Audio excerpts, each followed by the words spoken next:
Welcome to Tail Learn Code. Here there will be tales about software development, learning from each other, code to build solutions. And now your host, Chad Green.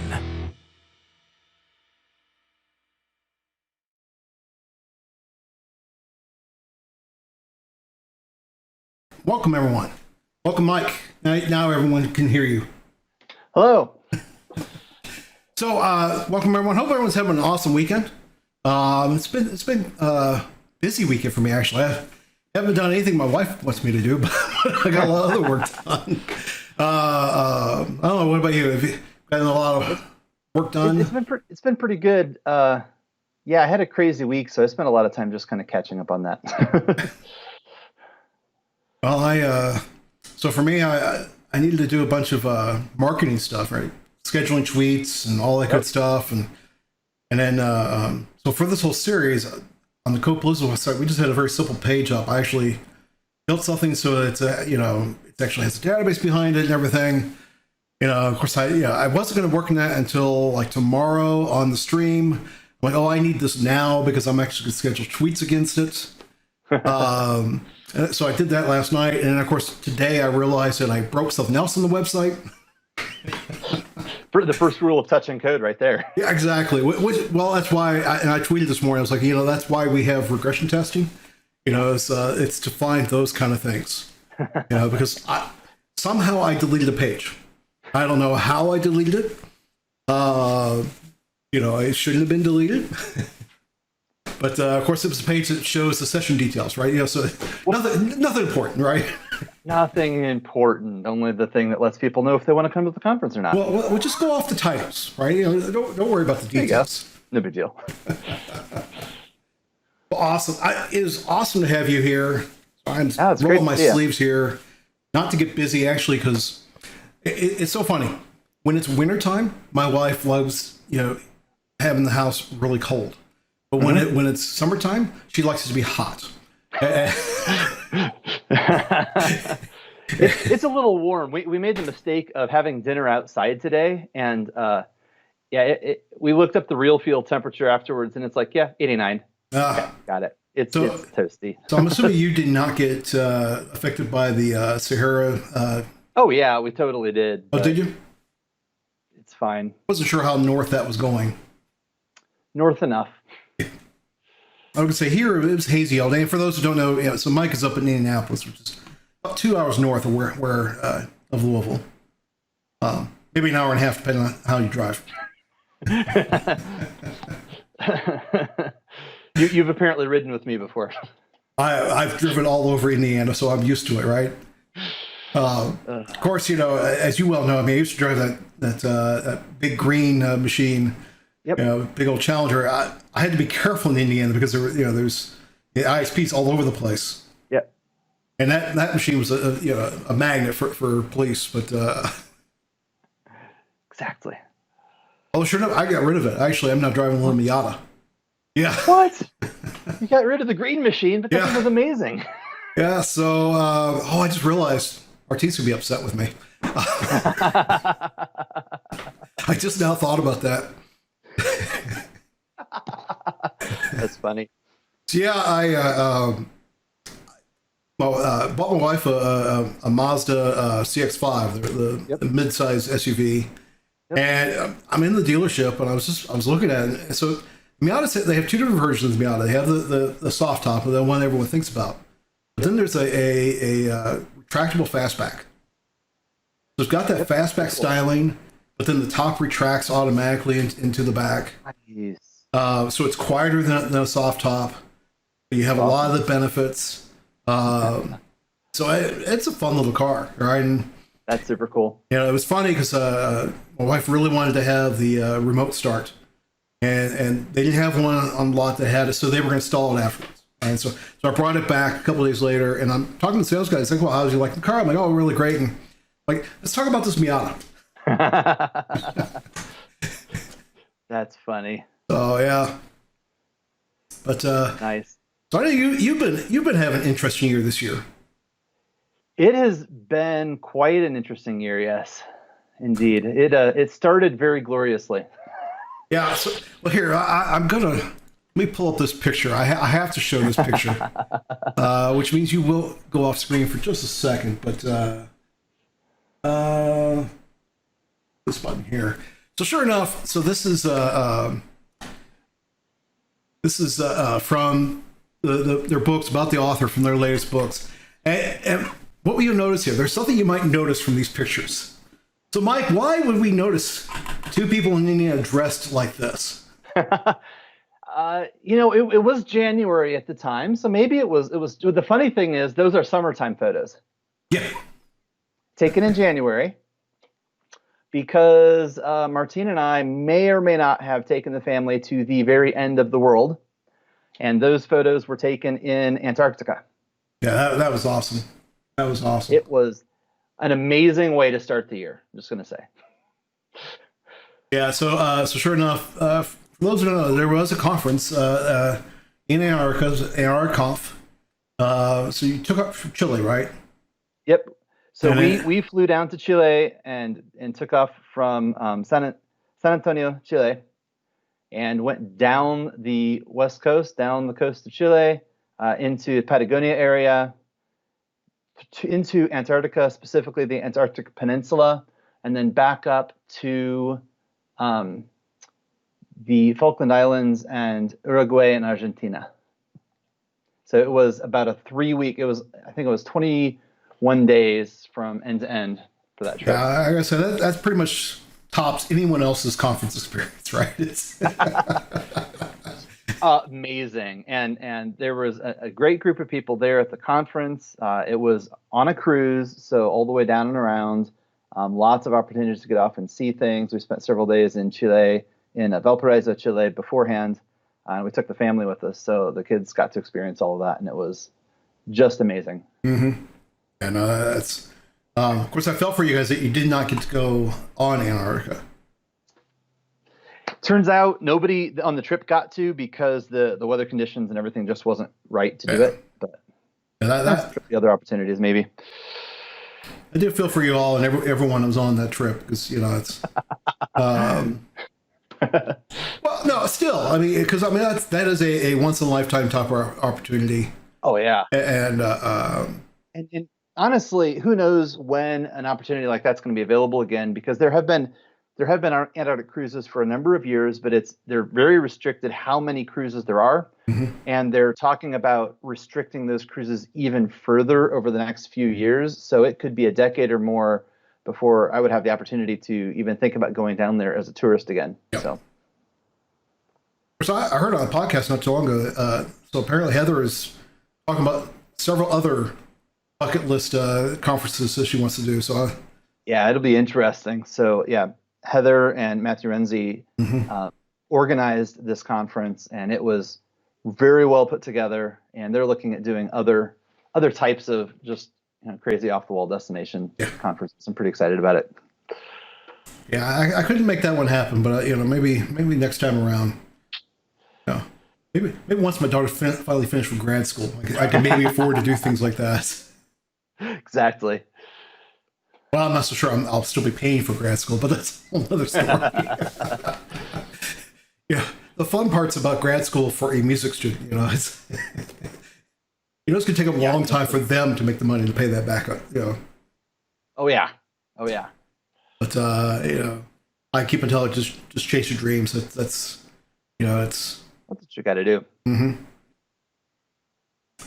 So let's just talk about. So tell us about yourself. Other than you get to go to really cool places, and so so what do you do, and sure. All that type of thing. So the last.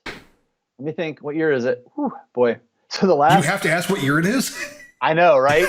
Now I know what year it is, but I've got to think backwards. How many years I've been doing this? So for the last almost 4 years now, I have been full-time in my own consulting and software products business. It's called Andromeda, and Martine and I think you're going to hear from Martine later this week. Martine and I run that business together, and it has been a really fantastic experience. So we started it in 2015, and I went full-time just 2 years after that, 2017, and here we are in 2020, and it's still going, and it's still going strong and going well. And during that period of time, so we wrote one book right before all that happened. We've written 2 books in the last 12 months, which I don't recommend. Pace yourself, no more than 1 book a year. And I've spoken at a lot of conferences on all but 2 continents. And one of those 2 continents is not Antarctica, as you now know. The only continent I haven't traveled to so far is Asia, ironically, which is kind of weird. That was on the books for this year, but now it's looking like that isn't going to happen. But welcome to 2020. So a lot of what I do these days is front-end web development, a lot of serverless architecture for the back end of our apps. And so I do software architecture and design based around front end on serverless architecture. We have a lot of focus on accessibility, a lot of focus on user experience and customer experience. And that, I would say, is really the biggest part of our practice. So we build our own products, we help other companies build their products, and we do training on the technology we use to do all of this. So that's kind of in a nutshell what I've been doing the last few years. Yeah, that's pretty cool. And so your product, FlexiPark, I mean, that's a pretty cool idea that you've got going on there. So that was our first product, and FlexiPark, the idea behind it is a pure mobile phone-based check-in and payment system for parking lots. And since we started that in 2015, we have added a bunch of features. So now FlexiPark is an all-in-one management suite of tools, all web-based, so that anybody in any business that wants to make money on their parking can use our system to do that. And the really unique thing about it is that we're really targeting businesses and parking lots that were previously just dedicated to one business or one establishment, and we're helping them turn that into public parking after their business hours to be able to help their communities have access to that parking. So it works really, really well in high traffic downtown types of areas where a business has its own dedicated parking lot, but they're only using it maybe 9 to 5 Monday through Friday. Turns out that's only 25% of the time. So it's been a really cool way to help communities really take advantage of space that's already consumed and get access to extra parking. This year, we launched a new application called QSaver, and QSaver it was built and designed for 2020 and the needs of social distancing, because we know that there's going to be businesses that eventually want to reopen their doors, and for an unknown period of time, there's going to be a lot of social distancing requirements. And so businesses have to keep track of how many people are in the store at any given point in time. If people have to wait in line, rather than waiting in a physical line, it's a lot easier to wait in a virtual line, hence the name Q.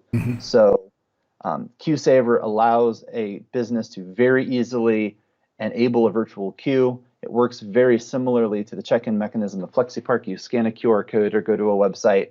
You do it from any phone. There's no app, no download. It's all progressive web app based and super easy to use. So we set that up and are really working on expanding that application this year as well. Cool. So have you, I'm sure now that made me think about, have you been out shopping a whole lot recently, or just sticking at home? We've been mostly staying at home. So we really locked down March 19th. And in that period of time, I have had to go to the store like 5 or 6 times, but that's about it. We have access to delivery services for groceries and such, and so we've been using a lot of local delivery services to take care of the day-to-day stuff, which has been, it took some doing to set up, but now I'm like, I actually like this better. I don't have to go to the store very much. This is awesome. But, I mean, for us, it was interesting. It was a little bit different for us because, I mean, I locked myself down, but my wife still had to go to work. She's working for UPS. And so she still had to go to work every day. And so for several months, we took the attitude of, well, since she already has to go out anyways, she did everything that needed to be done outside of the house. That makes sense. But over the past month, a little bit more, mostly because my wife can't, she's got to do her shopping, at window shopping at that, right? Just go in the mall and shop. But the Q thing, what it made me think about all this was so yesterday we were at the mall and actually went to the Lego store. Mm-hmm. And I'll tell you, they have the absolute best system in place. Nice. So it is completely touchless. Nice. So you are not allowed to touch anything when you're in the store. To include, you're not allowed to touch the door to get inside the store. So they have someone stand in front of the door, obviously making sure only so many people get in there. Okay. And then they have a whole area that's a big yellow area. That's the only place you're allowed to stand, and it's about 4 or 5 feet away from the shelves. And if you want to see something, you have to ask the clerk, hey, I'd like to see that. Of course, I went there. I already knew what I wanted. I saw a pile of Legos. Yes, I have my pile of Legos. Well, so one of the funny part was we were at the mall the week before, actually for Father's Day, because apparently they decided that's what I wanted to do for Father's Day was to go shopping. But the catch was, we'll go to the Lego store and we'll get you something for Father's Day. Well, actually, we got there and the Lego store was closed. Oh no. And my wife was, she was giving me a hard time. She said, I was going to buy you so many things. I'm like, they do take orders online, right? And they deliver, right? But so we were there again yesterday, and like I said, this time it was funny. The first time we walked by, it was closed. I was like, all right, well, I guess they're still not open. But when we went back, I guess they were at lunch. Oh, that's funny. But it was also the point. I bought 2 things, and one thing was the free thing you get if you spend over $100, right? Which is not that hard at Lego. But so they took it to the cash register. Again, they have a separation. It had to be at least 6 feet separation between you and the clerk, along with plexiglass in front of you and all that type of stuff. But then she puts in the bag, and then they have like the chute that they send it down. Pass it through, and you get it out of the chute. Interesting. And then again, they open the door for you to leave. Huh, so that's super cool.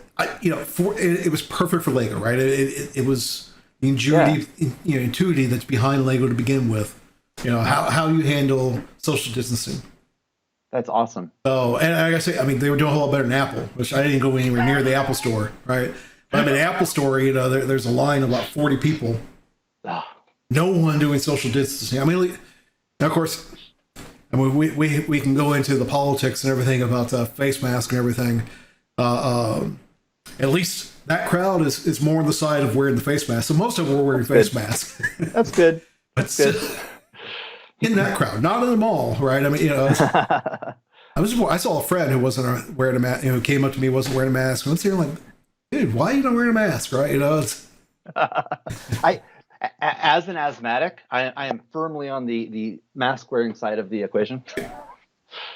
I've looked at it this way, and you and I are definitely on different sides of the political realm, but I look at it this way. It's so simple, right? It's just common sense, right? I met when the wearing a mask first came up, there was all the comments. Oh, well, it doesn't actually help you prevent getting the illness. I'm like, well, okay, then maybe it doesn't make so much sense. But then when so many people are asthmatic and you don't even know they have it, I'm like, oh, okay, now that makes perfect sense. I just need a little bit of logic, and it didn't need that much logic, that one. Exactly. Which is why I tread lightly on Facebook, right? Again, I was in the Marine Corps, so I have a lot of friends who are not wearing a mask, right? Got it. And I just leave it alone, right? I gotta admit I think the silliest thing I've seen now is these cards that say that how they the American Disability Act, ADA, says you don't have to wear a mask. I'm saying, like, I don't think that's what it says. Oh man, those cards as an accessibility professional, right? Those fake ADA cards drive me crazy because it's exactly the opposite of what the ADA is there for. The ADA is there to help people that literally need the support to be able to conduct their day-to-day business, right?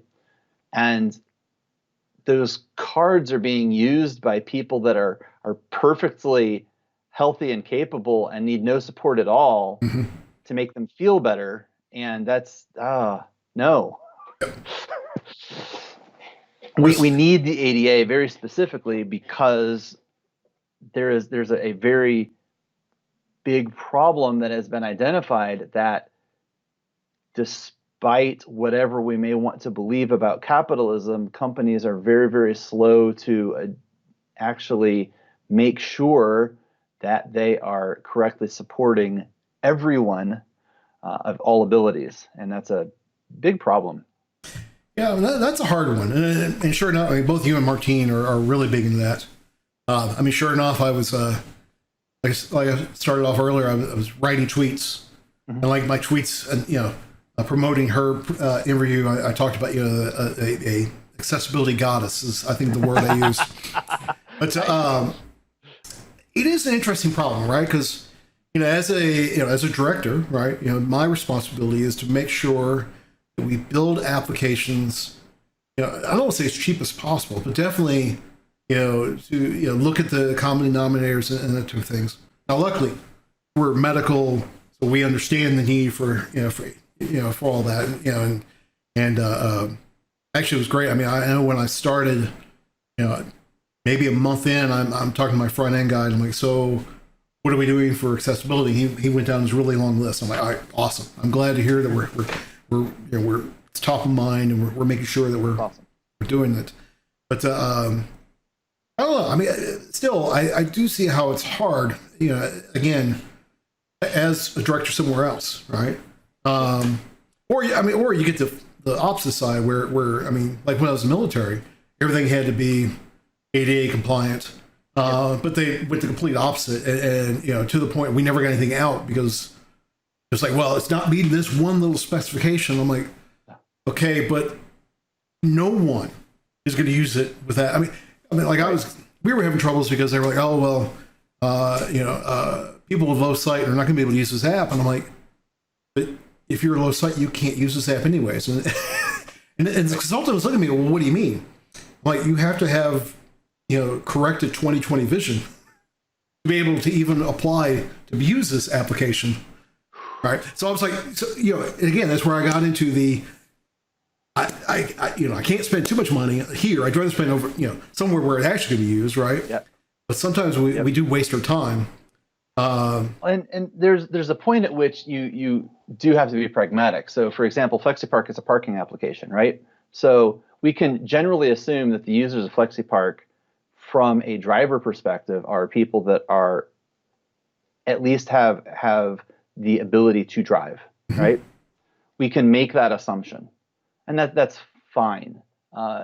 Does that make a really big difference in how we do things? Not really, because we're going to follow a CAG AA and things in general anyway, but it's also intended to be used on a mobile device. So your keyboard and things like that, less of an issue. Doesn't mean we're not going to do it, but it's a very different level of focus than a different type of application may be, right? Like QSaver is going to be a lot more important because it's literally anybody could potentially be needing to go into a store. Oh yeah.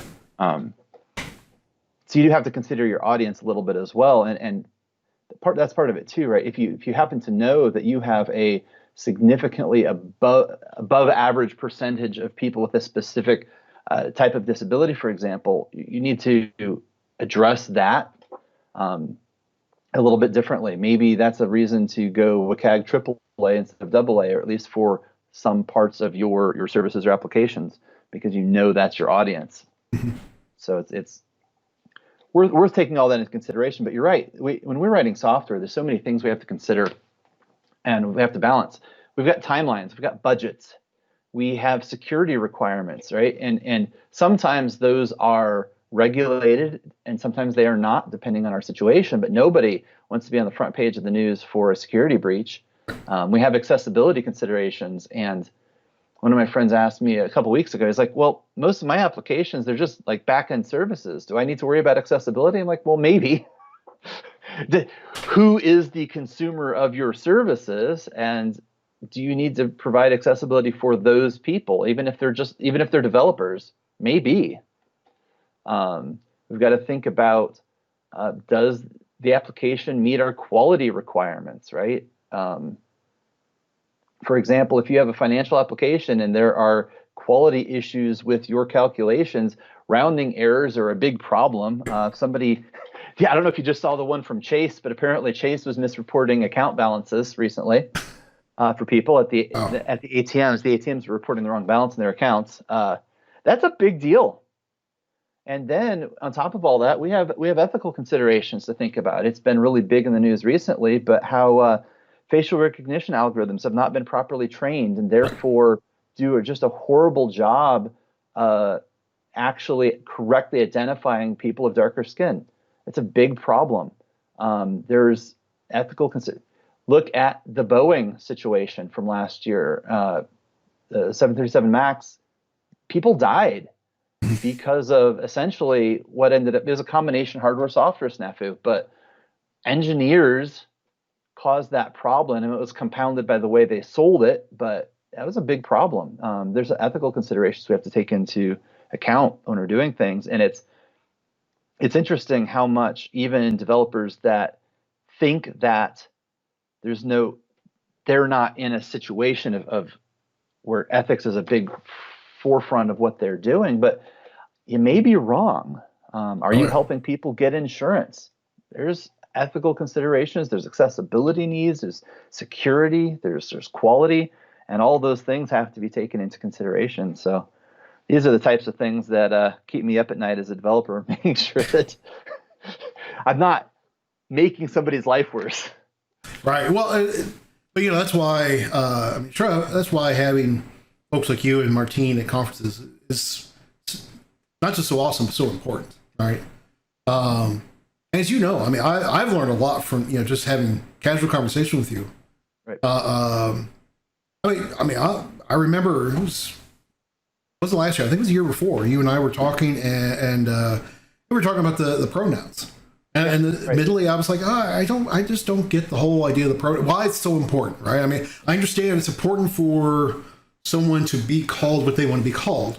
Sure. But I also didn't get why it was so important for me to say I'm he, his. I use what is normal, right? Normal, right? For my body, right? And you enlightened me, right? And it's the whole normalization for and I'm like, wow, this just popped in my head, right? Which is, that's one of the great things about. I'm sure that's one of the great parts about going to a conference, right? It's not even so much what you learn in the sessions. That was a conversation we were having over some drinks, during the evening. Yep. That conference hallway track has been amazing for me in the last few years, and that is after sessions, between sessions, over drinks, over dinner, the conversations you have with smart people, caring people about how to do things better and things that you could do different, things you're not thinking about. It's changed my life completely. It's changed the way I think about things. It has expanded my circle of friends for sure, but also now I have a lot more, for example, international awareness of things, because now I have a group of friends from other countries and other places and different perspectives, and it has just, I feel like, opened my brain in a lot of ways. It's been pretty fantastic. Yeah. Well, yeah, that's I have not spoken internationally yet. I'm supposed to, but yeah. Well, at this point, I'll just say 2020 happened. Yeah. Well, at this point, I'll just say let's see. I might know something. But I'm not supposed to say anything for another 2 days. Got it. But yeah, even just going around the country.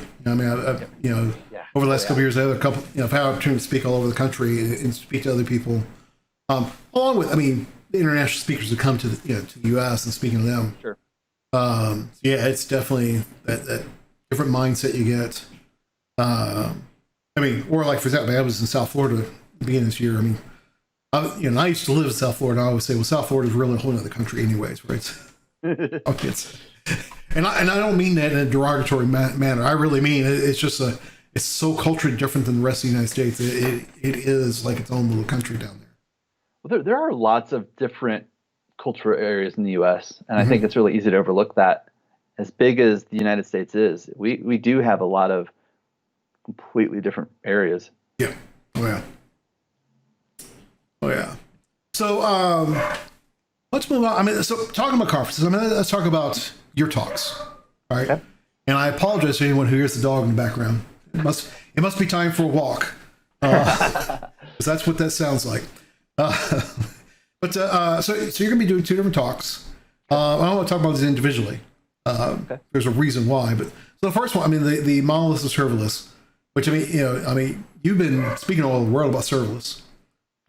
So I'm gonna guess you're kind of a fan of serverless. A little bit, just a little bit. I'm sure. What are people gonna get out of that talk? So a couple things. It is not going to be a really deep technical talk. We're definitely going to talk about some of the technical differences between Monolith and serverless, but I'm really going to spend a lot of time talking about the difference in how you approach building applications and why I feel serverless is a really good default for a lot of different applications. Previous serverless talks, I've given a few of them. I've talked a lot about Firebase specifically because I use Firebase a lot and I love it. But I've also talked a lot about what makes serverless a really good candidate for startups. So that's been a talk that I've done a lot of. That's the one, literally, that's the talk that took me around the world. Before that, I hadn't spoken internationally. In that talk, I've done everywhere. Different countries in Europe, South America, Antarctica, Africa. Love that talk. And so now I'm really going to take it into a bit more into my background, right? So I spent, little known fact, I spent the first 17 really years of my career post-graduation doing Java development. And most of that was really honestly working on monolith style applications. And as much as I did my own side projects, it wasn't until I was building my own software with my own company that I got to branch out of that. And at that point in time, ended up almost accidentally working on PWAs on serverless platforms. And it wasn't intentional. It was me looking for solutions that fit a specific way of building apps that we were pursuing, which was very UX forward and feature forward and only adding technology as we needed to. And the fact that I really hate doing DevOps and managing servers. I'm like, how do I do the things that will achieve value without doing the things that I really don't like doing? And it turns out that right at the time we were building FlexiPark originally, these other technologies were maturing over that same time period. So just right place, right time type of deal.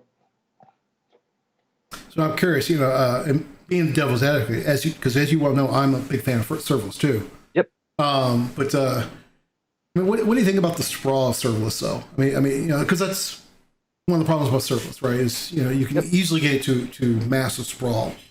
I mean, absolutely. How do you manage that, right? There's a few ways to manage that, and the first way to manage that is to accept the fact that some services and some applications should be monoliths because there is an advantage of consolidation in some cases, period. The other way you can manage that is by both having a really mature service model in how you implement discoverability and API consistency across an organization, but also thinking about how you bundle apps in a way that makes sense, right? Part of building, part of taking really big advantage over modern architecture on serverless and PWA and SPAs, single page applications, and all these things is the ability for us to deploy small independent applications that integrate together well. And there's lots of opportunities to do that by taking advantage of UI libraries to give you a consistent look and feel. So maybe the user doesn't really know that they're bouncing between 13 different applications. Maybe you do really want one application, but it calls a lot of different backend services. So there's a lot of different ways you can break that down, but you have to manage that. Documentation, honestly, is critical, and administration of those services. It's really, really, really important, and this is going to be something that I get into in the talk. One of the big problems you can run into with a function-forward approach like serverless is the idea that side effects will kill you. They'll eat you alive. And when you're dealing with the serverless paradigm, it's absolutely essential that you have very clearly stated and documented and tested preconditions and postconditions for each function, so that regardless of how the total serverless ecosystem changes, as long as those preconditions and postconditions still meet those guidelines, you're still working correctly. Otherwise, if you don't do that, if you have side effects on what you're creating, or if you have undocumented preconditions, that's where you can really get into this rabbit's nest of challenge, trying to debug and troubleshoot and figure things out. Yeah, no, I definitely agree. I mean, I guess the simple thing is it doesn't matter whether it's serverless or not, is to think through your architecture. Yep. Right, and don't just do it just because it sounds cool.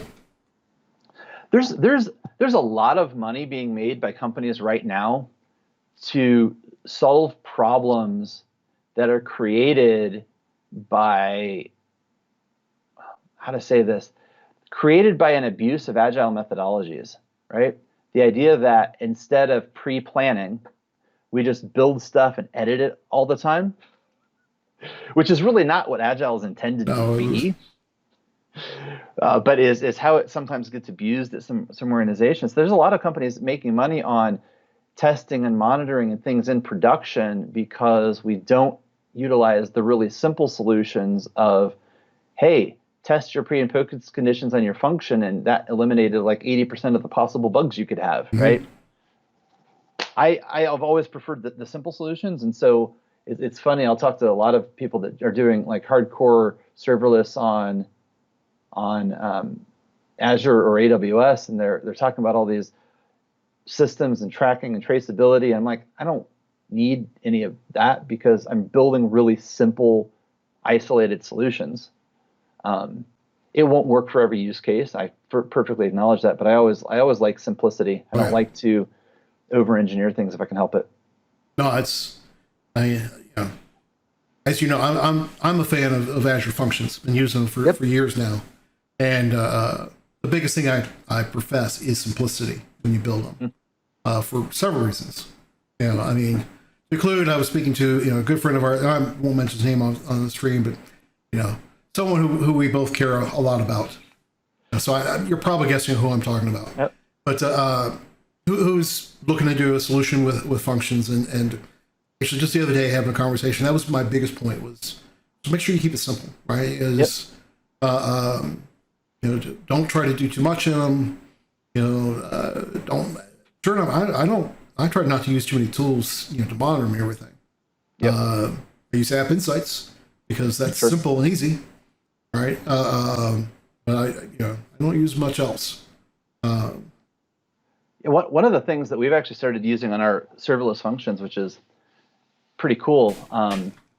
Somebody else that we both know has this really cool thing called Track.js. Track.js was designed for monitoring front-end applications, but last year they added a Node.js monitoring tool as well. And so I rolled that into, because all of our cloud functions are Node.js functions, I rolled that in so that anytime an error occurs in one of our cloud functions, I get traceability in Track.js to exactly what happened. And that's been super cool. It's just a little thing. It helps me track errors. And that's all I needed. Yeah, no, I have not used those tools yet, but I've been really, because I don't work in the JavaScript space. You know, Sure. I'm definitely in the C# space, but I definitely find those to be very interesting. So let's move to your other talk. So I gotta say, this talk, number one, as you know, we do blind reviews. Yep. But I knew exactly who submitted this one the moment I saw it. And and sure enough, I don't know if you've ever seen Sessionize, but Sessionize has the bump to the top, basically, ability. And I bumped this to the top. I'm like, well, we've got to have this, right? That's funny. And of course, this is about Zapier, right? And so for those who don't know about Michael, right, he runs his whole business on Zapier, right? I mean, if it wasn't for Zapier, he would be dead, right? I mean, it's... Yeah, there's a lot of truth to that. Zapier is anything that's not in Firebase is in Zapier. Yep. My whole infrastructure. It's amazing. So what is this talking to me about? I mean, other than obviously Zapier, right? Yeah. Which I mean, for the uninformed, the really quick, what is Zapier? So really quickly, what is Zapier? Zapier is it's an automation tool intended to connect public web services or applications to each other through their data and their triggers. So as an example, let's say that somebody sends you you receive an email in your Gmail inbox. That can be a trigger. The contents of that email and some of the metadata about it can go into Zapier, and it can funnel into a bunch of other things. So let me give you a quick example of just a couple of different ways we use Zapier. So if you see a contact form on any of my websites, that contact form, when you submit it, is going to call a web, just a web URL, an endpoint in Zapier with all the data that I have collected from that form. And if it's an email address, it's probably going to go into our CRM. We're going to log that. We're going to add any information about the context in which you interacted with us.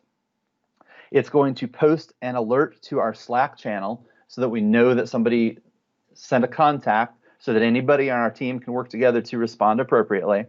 And there may be a few other things. If you requested to sign up to our mailing list, that'll happen. And all these things happen from that one event. And I'm able to customize that anytime that I want without writing any code. And so the reason we got started with Zapier, I'm trying to think what the first service is we wrote. It may very well have been that very first contact form service, because I'm like, I don't have a backend yet, not really, but I need to be able to respond to events and send email. How can I do this without having a server? And Zapier, it turned out, was the simple solution, because there's so many different things. And I used it once. I'm like, I can write all this code and configure all these endpoints without having to write a line of code. So yes, maybe over time, some things would be a little bit easier if I'd written my own MailChimp API and had written my own plugin for HubSpot or these different things. But with Zapier, I didn't have to write these endpoints. I figure the first year, with all the different third-party applications we connected with, I saved myself over $100,000 in developer time just having to implement these API endpoints. And being able to tweak them on the fly is pretty cool. So a lot of the activities that we have are very marketing related. So when certain events happen in our applications that could be interesting from a marketing perspective, we push those events to Zapier. And then anytime I'm sitting in a meeting with our marketing team, they say, hey, I'd really like to be able to do something with this data. Like, cool. What do you want to do? We'll pull up Zapier together. We'll talk through it. We'll funnel that information to the right place, and we're done. That's it. I didn't have to push any code. Happens live. I think the biggest test for me in Zapier, and this is something that's going to be a focal point of that talk, was when I created the Tech Daily CFP Twitter account. And so that account is almost 2 years old now. And the whole point was I was looking for conferences to apply to as a speaker, and I hadn't spoken anywhere internationally yet because I kept hearing about the conferences after the CFP was over. And the CFP is the call for speakers, the call for presenters. And I'm like, I really want to know about all the conferences that are happening. And I talked to a bunch of people, got some speakers to give me their list of conferences. And I started putting a list together. I'm like, they all have Twitter accounts. There's got to be a tool I can create. And so I created a Twitter account and created a MailChimp account, both free, created a Zapier account. I'm like, all right, how do I do this? I'm going to put all these things in a list. I'm going to follow the list, and I'm going to do all this stuff. And I wrote all those automation tools with nothing but Zapier, not a line of code, to automatically retweet any conference that talks about the call for speakers, and it goes into a daily email digest that gets sent out through MailChimp to all the subscribers. And so I haven't looked at the numbers recently, but we now have over 1,300 people following on Twitter. Last time I looked, we had over 80 email subscribers for the daily email and have well over a 50% average open rate. Actually, I'm surprised it's only around 80. I find that to be invaluable. Right? I find about so many CFPs I didn't know about. First, so have I. I gotta admit, last couple of months it's been like, all right, well, nothing. I know. I mean, not to say there's nothing on the list. It's just usually, well, I don't do that, or I don't do this, right? You know, but well, there were a couple weeks where I legitimately had to go in and say, "Is this thing on?" Yeah. Well, I mean, you know, okay. I mean, that was the whole thing. You know, March and April, no one knew what was going to happen. I mean, that was our problem. You know, I've said this several times on the stream. You know, we did call for speakers in, which I always love the fact that, you know, everyone interchangeably says CFP and call for speakers, right? Which I know, right? Wouldn't that be CFS? Yes, it is CFS, but no one says CFS, right? But you know, I mean, we were doing our call for speakers in March, right? I mean, and when we started the call for speakers, you know, I mean, barely even knew what coronavirus was, right? I mean, it was something in Asia. It didn't look like it was really gonna be a problem here. I mean, during the call, then Seattle started getting hit, and you know, MVP Summit got moved to online, and you know, I'm like, wow, okay, this is gonna be interesting, right? And I remember, I mean, still by the time we closed CFP and we started selecting speakers, it was like, oh, we're still gonna be in person, not a problem. This is gonna be over with by then. You know, and it took us a little bit longer because we kept, you know, it was like, well, the next week it was like, oh, well, I guess we're gonna do hybrid, right? And you know, we'll figure that out, right? And then, you know, about a week and a half later, it's like, ooh, well, no, we can't even do hybrid, right? Yeah. And I gotta admit, right now, we're supposed to have a command center at the hotel. It's just supposed to be about a dozen to 15 people. I gotta admit, I'm not so sure we're gonna be able to do that. I mean, you know, I understand. I mean, you know, in Kentucky, it's still, I think it's supposed to change in July, but I'm curious if it's going to change. But I think right now, it's still no more in groups of 10. Yeah, absolutely. And I've got to wonder if that's going to stick around for longer. I mean, I had someone ask me just earlier today. I was talking about one of the groups I run, and yep. And he was like, well, when do you think we're going to be able to go back in person? I'm like, well, all I can tell you is right now, I'm scheduling everything until September online. And I'm not scheduling October yet because of giving people hope. Yep. But I think in the next couple of weeks, I'll start scheduling October because maybe November. But, you know, it's... Yep, that's about where we're at. Well, I actually have another conference the first part of the week, right before Code PaLOusa this year, and I originally was thinking I was going to because that conference was supposed to be in April, and it got bumped back to August because of COVID.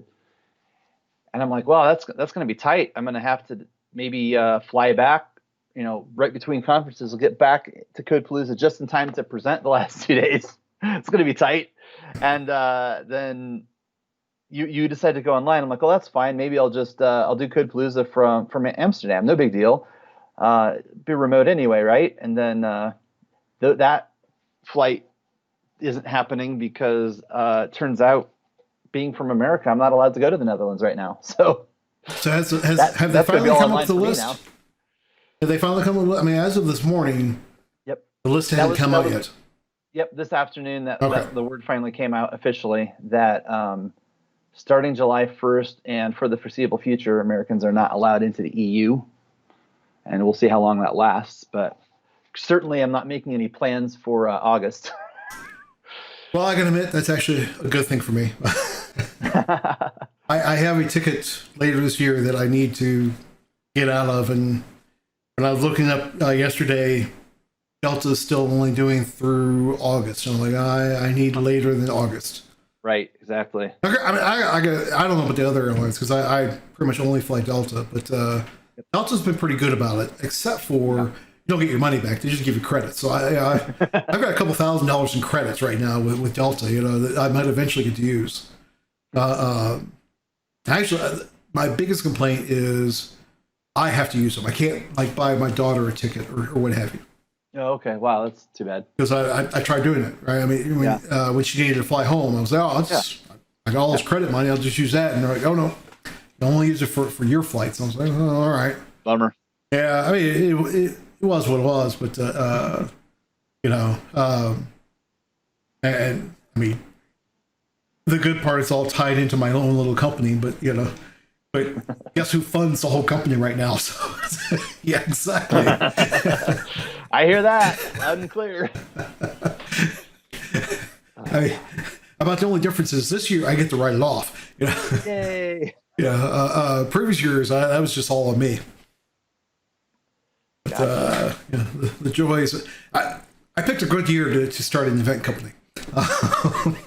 Yeah, that was amazing timing. Yes. I mean, it's still going to help, but I mean, we had really big plans this year. We were, and along with Code PaLOusa and some of the other events I was already running. I was talking to some, about doing like a container or Kubernetes event and even a Java event, which everyone knows I can't stand Java, but I'll do an event around it, right? Right. But obviously I can't do any of those. I'm not going to start something new online. Not yet. I debate it. I mean, a lot of events decided not to have an event at all instead of going online, and we debated it for a little while. Yep. But it really boiled down to so many events got canceled. Yep. I wanted to have something. Yep. Absolutely. I wanted to be able to do something. So, well, you heard that Martina and I took over running an event this year, right? I did not hear about that. So the Google Developer Group, the GDG in Indianapolis, kind of was going defunct. The organizer wasn't even from Indianapolis, wasn't even from Indiana. And so we started the process of taking that over and had one in-person meetup right at the tail end of last year. And we're like, okay, we're going to do quarterly in-person meetups. We scheduled our first meetup for the end of March this year. We decided we're going to do one every quarter. And of course, the speaker's flight got canceled. Mm-hmm. And I'm like, well, this was a really lousy time to take this, event over. Now I don't know what to do. So I have no idea what to do. I have no idea what to organize. Maybe I'll do something online. So I posted on Twitter, look, I know that a bunch of events have canceled. A bunch of you speakers were looking forward to speaking, and now you don't get to. If you're interested, hit me up. And from that, I scheduled 8 bi-weekly meetups online. And we're working our way through those. I'm in the process of getting ready to schedule a bunch more. But yeah, so how have your numbers been?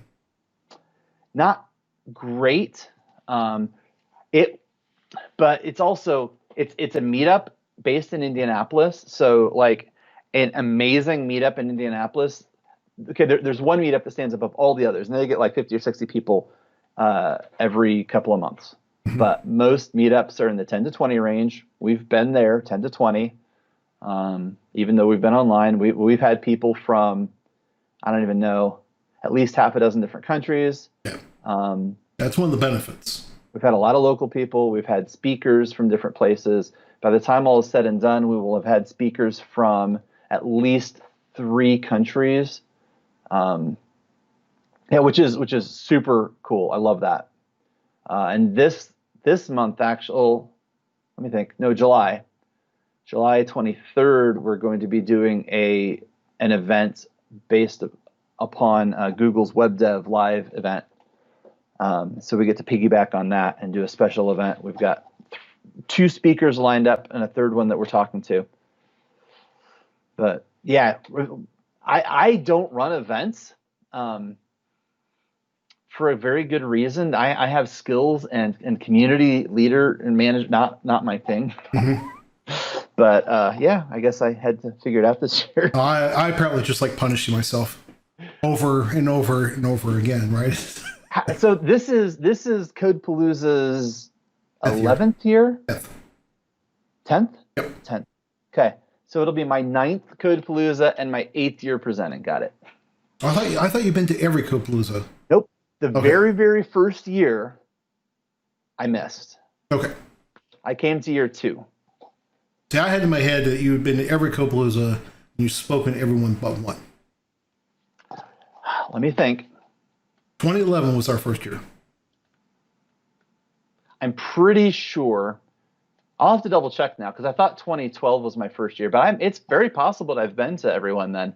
That's what I had in my head, but it's entirely possible. I've been to a couple. I mean, hey, you know what? Represent, right? Yeah.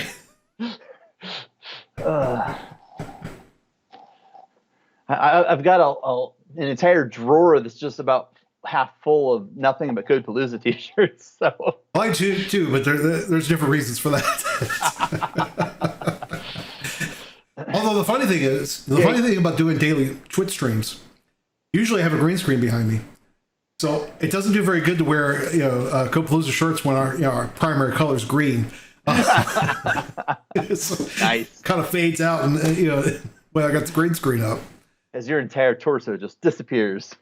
Well, there's only one shirt that would do that, right? And that was the year I don't know what I was thinking that year. We had the lime green t-shirts. That was. Yep, I have that one. It's super bright. I envisioned it differently. I mean, I did want something different, and I definitely got something different. But yeah, it's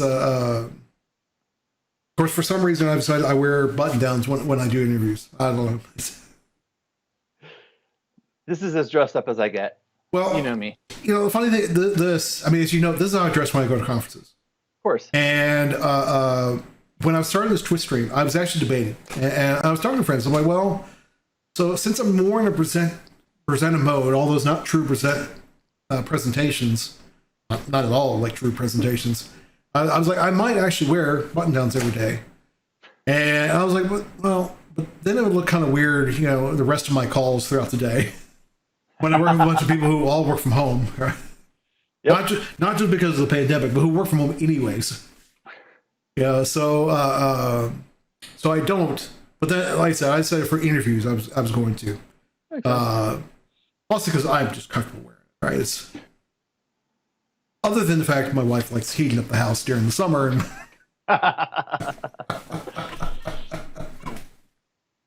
so I'm curious, so you are a Google developer expert and a Microsoft most valuable professional.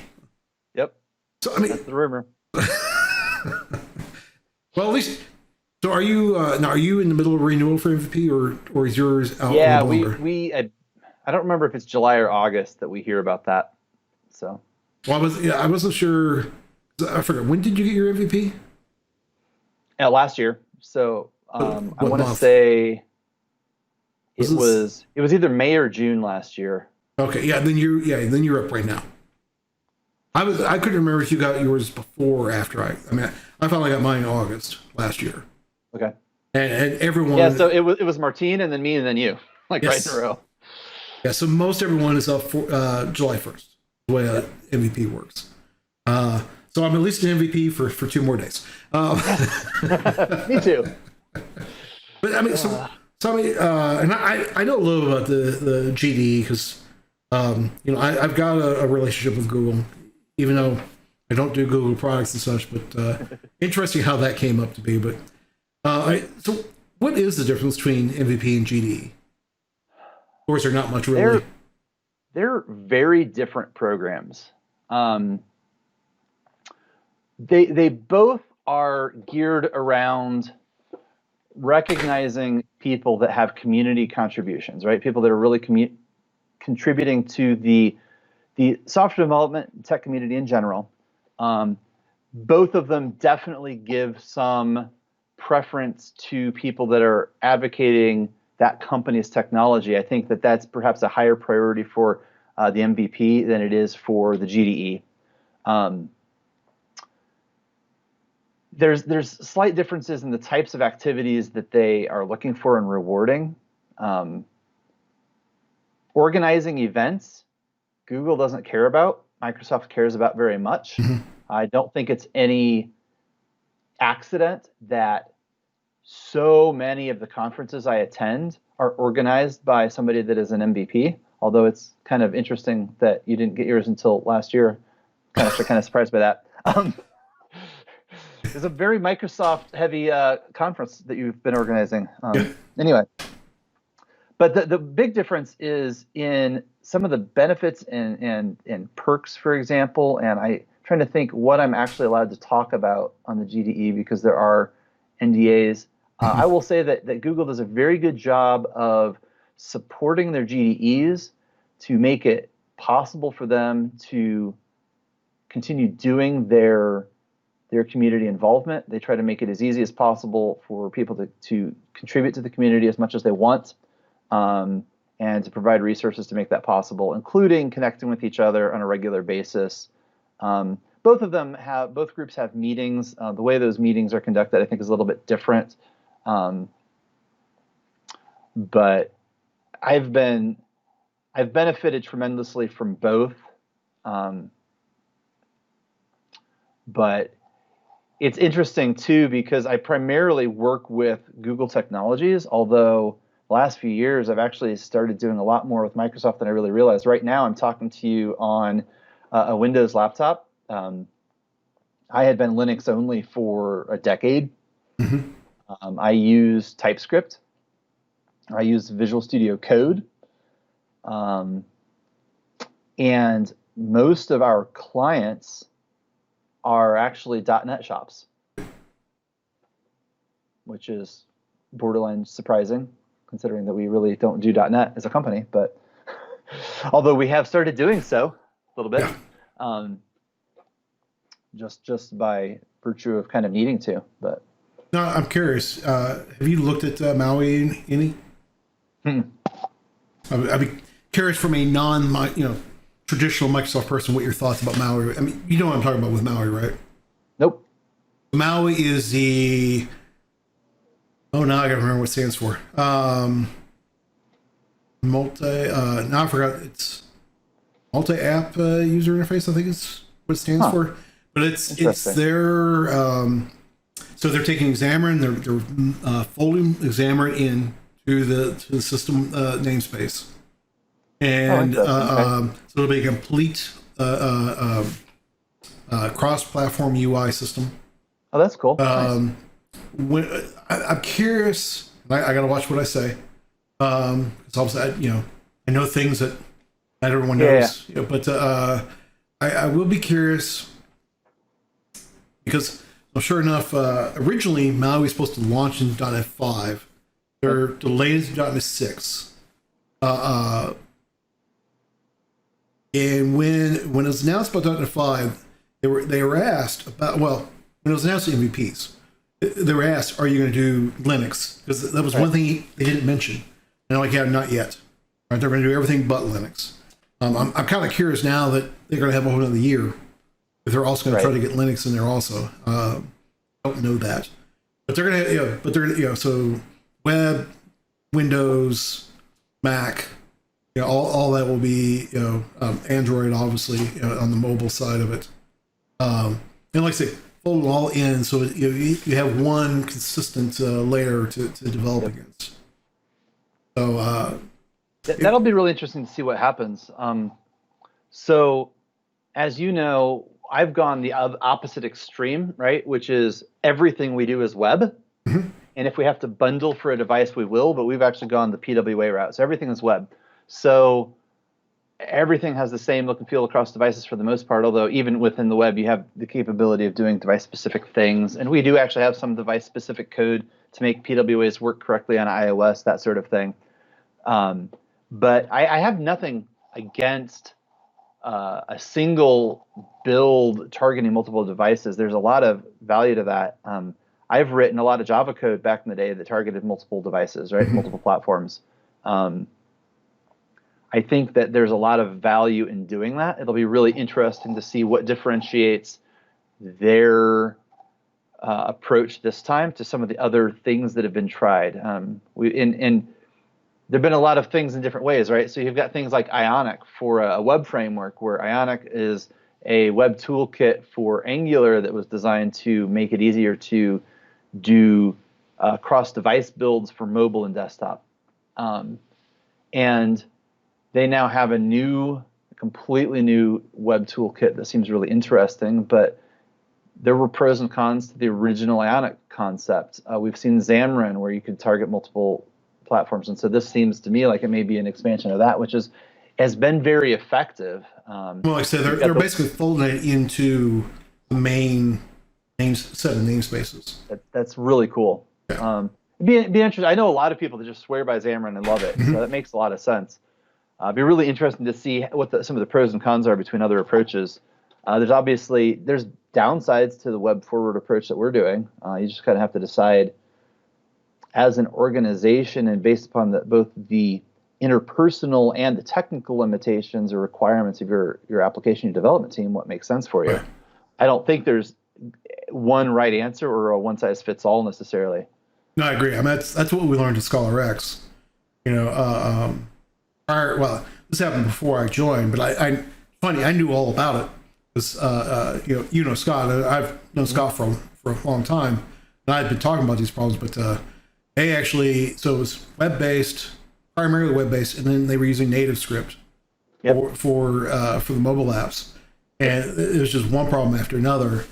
And so since I've joined, we have launched 2 native apps, right? So a native iOS and a native Android app, and that was definitely the right move for us. But I think it really depends on what are you trying to do? What is your goals with that?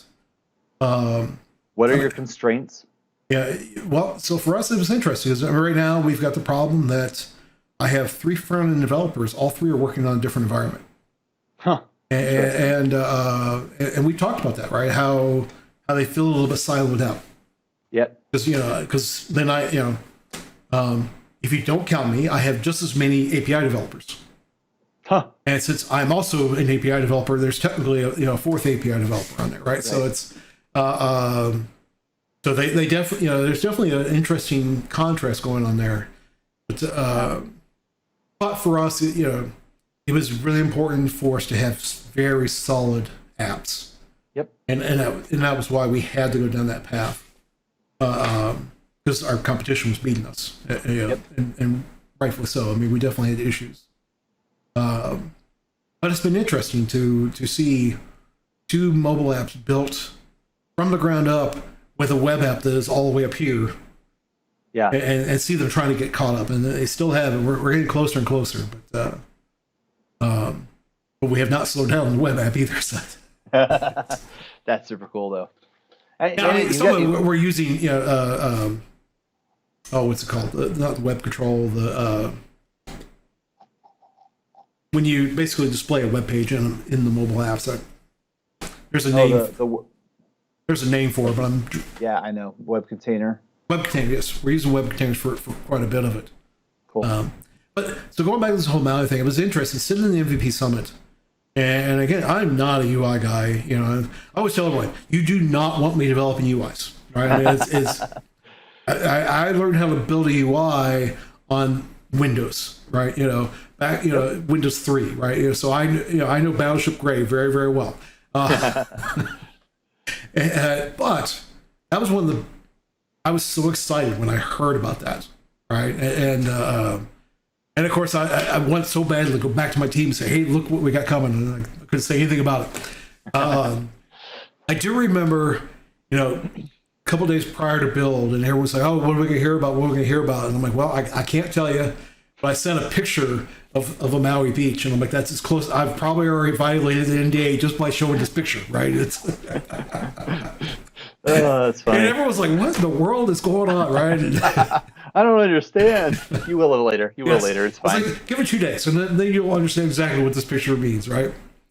But right. That's cool because the funny part is I talked to folks who've been MVPs for a long time. They talked about 7-8 years ago, MVP meant a lot more because you knew all the NDA stuff. There isn't much NDA stuff, but that was one of the things that definitely was NDA. It was so neat to see that. Yep. Yeah, unfortunately, due to work constraints, I missed all the summit stuff this year. Oh. Which was it's like I knew I wasn't going to be able to go, but then it went online. I'm like, sweet, I'm going to be able to go, and then I'm like, I literally don't physically have time to do it because I had client obligations that I just. Well, I'm sure you weren't the only one that was in that. I was in the opposite. So as far as our company, we're 100% remote, right? And so you're 100% remote, right? Yes, but you're all in the area, right? Most of us are in the Indianapolis area. We do have employees out of state. Okay, so we're like half and half of people who are here in the general area and all over the country. All over the world. We do have people in Europe and such, but so we have quarterly summits, and every quarter all the leadership comes to Louisville, and then every half year. Most of the company, not the whole company, because again, a lot of our company is part-time employees and such. But so our quarterly summit was the same week as MVP summit, and I was already excused because I'm sure my boss used to work for Microsoft. He understands the summit very well, and he was like, no, your place to be is the summit. But when we went online, it was kind of like, well, I might as well, number one, there was time difference. I'm like, well, I might as well call in the mornings for the summit because now our summit was no longer, we also weren't, didn't travel to well, I don't travel anyways. I'm here in the city. But, so I didn't miss a whole lot of the MVP summit, but I did miss a little bit. Cool. And more, but it was a tiring week. The other thing, I took the advantage. It was like, they did it right. They had sessions in the morning, sessions in the afternoon. Which afternoon were to get the Pacific Asia areas. Yep. And to me, I was like, okay, that's more sessions I can attend. Yep. You got it.